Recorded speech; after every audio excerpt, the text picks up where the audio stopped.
இந்த நபரை ஏகப்பட்ட கல்யாண பெண்கள் பின்னாடியே துரத்திட்டு வராங்க. ஏன்னா இவங்க எல்லாரும் இந்த ஒரு பையனை கல்யாணம் பண்றதுக்கு அவ்வளவு ஆர்வமா இருக்காங்க. இவன் எங்க போனாலும் விட மாட்டாங்க, பின்னாடி ஃபாலோ பண்ணிக்கிட்டே வராங்க. அதனால இவரும் பயந்தடிச்சுக்கிட்டு ஓட ஆரம்பிக்கிறாரு. அந்த ரோடு முழுக்க கல்யாண ட்ரெஸ் போட்ட பெண்களா நிரம்பி வழியிறாங்க.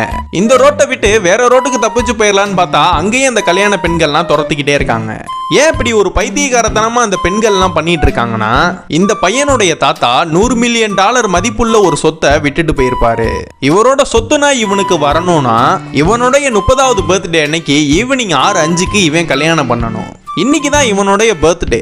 இவனுடைய ஃப்ரெண்டு என்ன பண்ணுவானா, இந்த விஷயத்தனா நியூஸ் பேப்பர்ல ஹெட்லைன்ல வர மாதிரி ஆடு கொடுத்துருவான். அதனால அந்த ஊர்ல உள்ள எல்லா பெண்களும் இவனை கட்டுனா நம்ம பெரிய பணக்காரன் ஆயிருவோன்னு இவனை கட்டுறதுக்காக இவனை ரோடா துரத்த ஆரம்பிக்கிறாங்க.